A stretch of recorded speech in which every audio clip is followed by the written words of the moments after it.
and call Donald Trump and tell him, oh boy, sit down there. You don't have anything on us.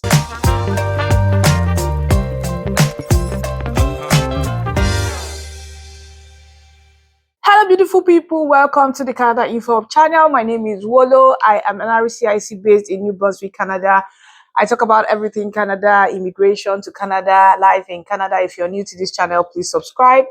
To my loyal subscribers, I want to say thank you for sticking with me and for engaging in the comment section. And for those of you who joined me on the YouTube live on Saturday, I want to say thank you for taking your time to have a conversation with me. I really appreciate the time we spend talking about Canada immigration every time I do a YouTube live.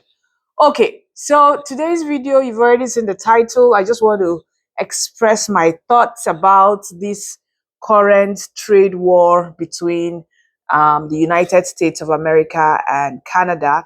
Okay, so when Donald Trump got elected, he started making some rhetorics that Canada is the 51st state, and he feels that there's a trade deficit going on between Canada and the United States. That is, Canada is supplying more goods to the US, whereas US is not supplying enough goods to Canada.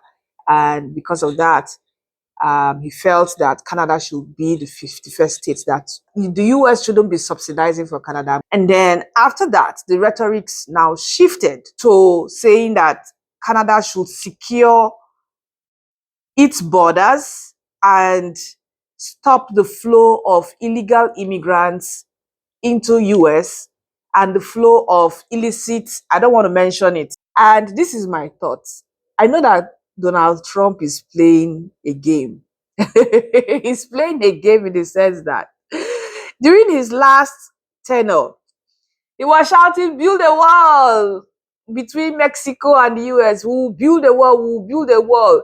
And Mexico will build the wall. Mexico will use their money to build the wall. But at the end of the day, I don't think they built any wall. I'm not sure, but I don't think there was any wall built. Or some walls were built, not all walls, but some walls were built, right?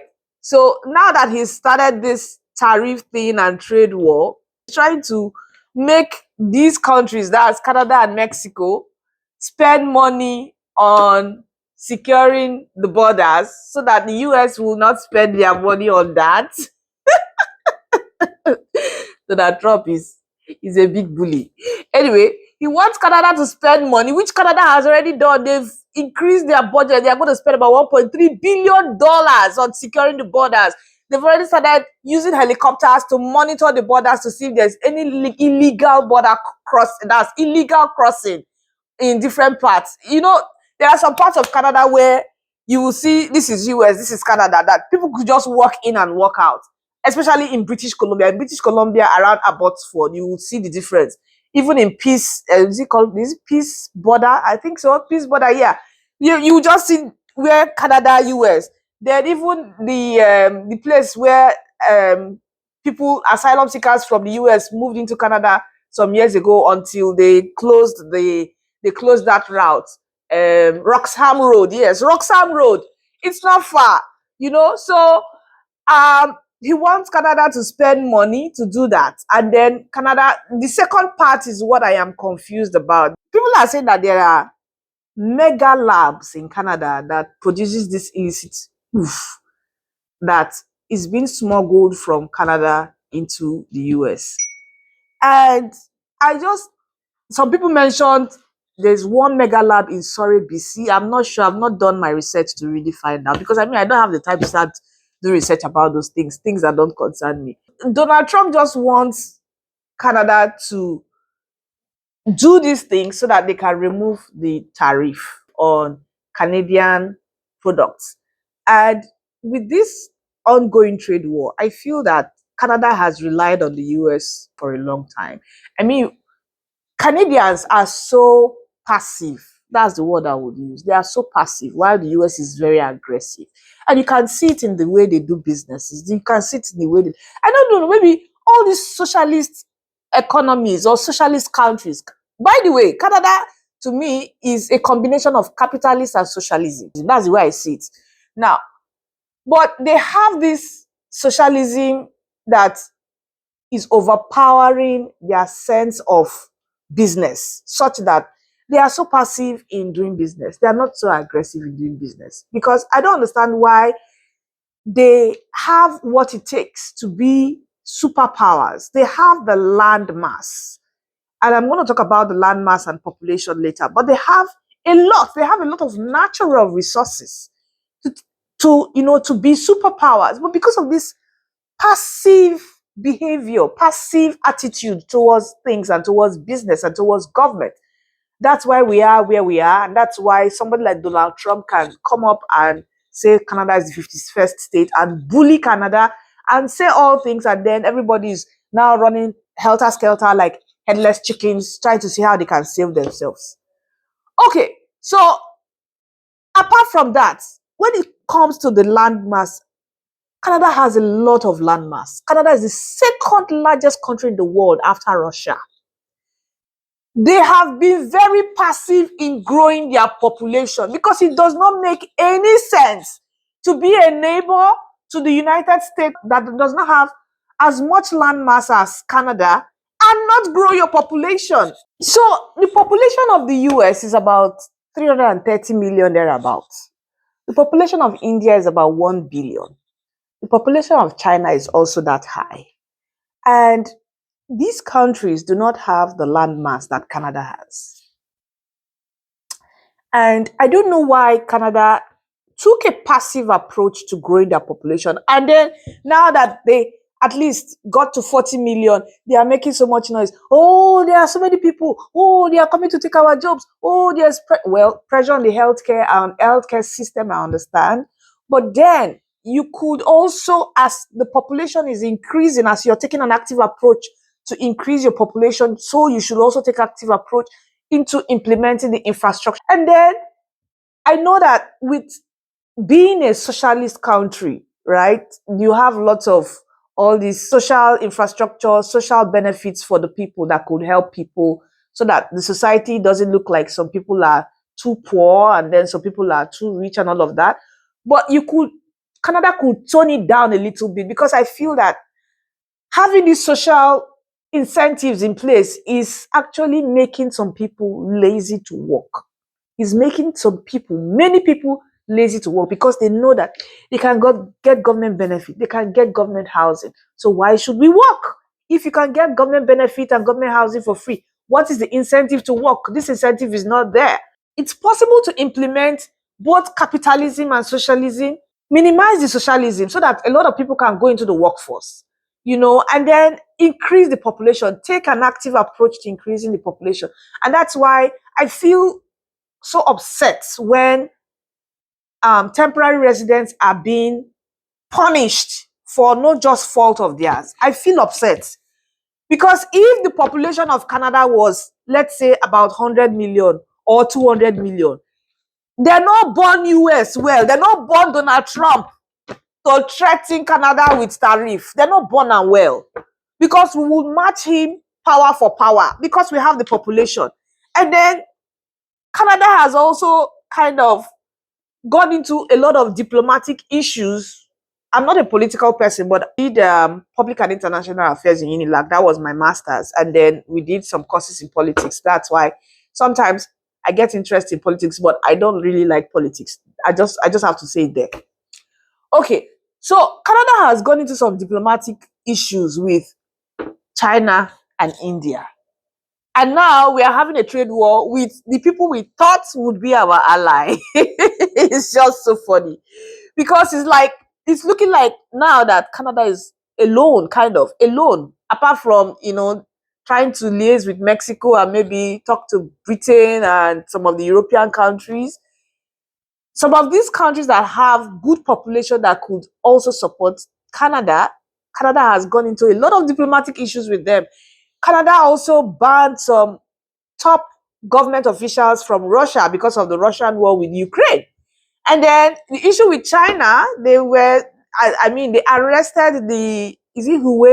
one of the Huawei leaders' daughter, put her on house arrest because there was an issue with that company and the US. And Canada thought they were supporting US by arresting this lady, putting her on house arrest so that the US can extradite her or whatever. I don't know. So you see where I'm going. And then Canada now has issues with India because of the guy that they poofed. I don't want to mention the real word. That they poofed in Vancouver, you know, and then the Khalistani group and all of that coming up. India accusing Canada of protecting a group of Khalistani people and all of that. And then Canada, you know, accusing India of killing a Canadian on Canadian soil. So you see all these issues. They shouldn't have been there in the first place. This would have been the best time to align with China and India against the US. But now we are on our own.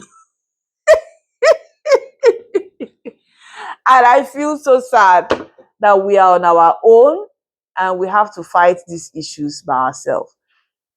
But I'm hopeful that with all these issues that have happened, it shows that we will become aggressive. It shows that this passive attitude will just automatically die.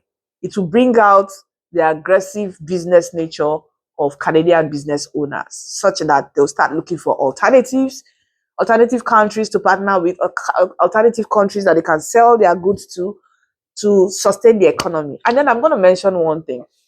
You see, all this thing that is happening, I want to assure temporary residents in Canada that this will be in your favor. And I want you to hear me out. You know why this will be in your favor, especially international students, especially those who are still outside Canada. This will be in your favor because with this trade war, Canada will need more money. And you know, you and I know that needing more money means they will have to open their doors to where they know they can get the monies from. And one of them is education. Because they put a cap on education, it has affected education. There have been lots of layoffs. There have been lots of financial losses in education. And now with this trade war with the US, it's going to impact Canada as well. And then there will still be a lot of financial losses. And then to cushion these losses, they will have no choice but to revisit the cap that they put in place. And they will now open it again. But this is what I would advise those at the helm of power, those in authority. You cannot be a neighbor to a country that has a population of 300 and something million and still be having a population of 40 million. It does not make any sense to me. There should be an active approach to increasing your population to 100 million. Reduce the social benefits. Yeah. Disincentivize it such that people will start working. And then unlock the natural resources that you have so that we can have enough workers and enough, as there will be enough for Canada. Enough of this being conservative. This being conservative has put us in a very tight position. Canada is a rich country, very rich country, enough natural resources that can be exploited within this country. And then we can, you know, stand tall, toe to toe with the US and call Donald Trump and tell him, oh boy, sit down there. You don't have anything on us. This passive approach to increasing the population of Canada is what is putting us in this situation. If our population was at least 100 million and above, we will tell Donald Trump, sit down there. There's nothing you can do to us. But because our population is small, 40 million, how can our population be 40 million and we have the second largest land mass now? Even our military is so small. We don't even have the resource. Like, I'm so upset because all these people complaining, oh, there are too many people. Oh, there are too many people. You people, you can now see why we need people in Canada. We need enough people. We need to grow the population. It's because it is when the population grows, that is when the economy grows. If the population is not growing, the economy cannot grow. I am tired of ranting. I hope you understand what I'm trying to say. And I hope somebody listens to me, because if the population does not grow, we will not have the economic base and the resources China is thriving today because of its population. Everybody is going to China to do one or two things because of its population. India is also thriving because of its population. Although there are poor people in India, but then they are also thriving because of its population. The US is thriving today because of its population. Canada should take an active step to increase its population, and you would see the economy grow. And then you would not have a situation where we would now have to start running like headless chicken because Donald Trump is putting a tariff on you. Although we have responded back to the US by putting our own 25% tariff, as some people are saying, it will not have any impact on the US. But there are other things that Canada can do that will have a massive impact on the US. And they are just waiting. I think Canada is being slow to unlocking those things. One of them I will mention here is electricity. Canada supplies New York electricity. And you know the population of New York. Canada supplies New York electricity. If we just say we will not supply New York electricity, although it's small, the impact alone will make everybody sit up. So those people who are underestimating Canada, Canada is an underdog. Canada is an underdog. Do not underestimate an underdog. But I am upset because Canada has been passive in a lot of things. It is time to show that you are not just passive, that you are who you are. I'm a proud Canadian and I love to be a proud Canadian. I am a proud Nigerian too. I love these two countries. Okay, so this is my rant for today. It is not immigration, but I just told you guys that because of this, those who are trying to run away from coming to Canada to study, don't worry, they will soon open the door again because they will look for where they will get money from. And of course, they know that where they can get money from is from international education. They would, reduce their rules around it and admit more people because they will need money to balance a lot of things. Okay, so thank you so much for watching. And this is the kind of videos that I want to start putting on my personal YouTube channel.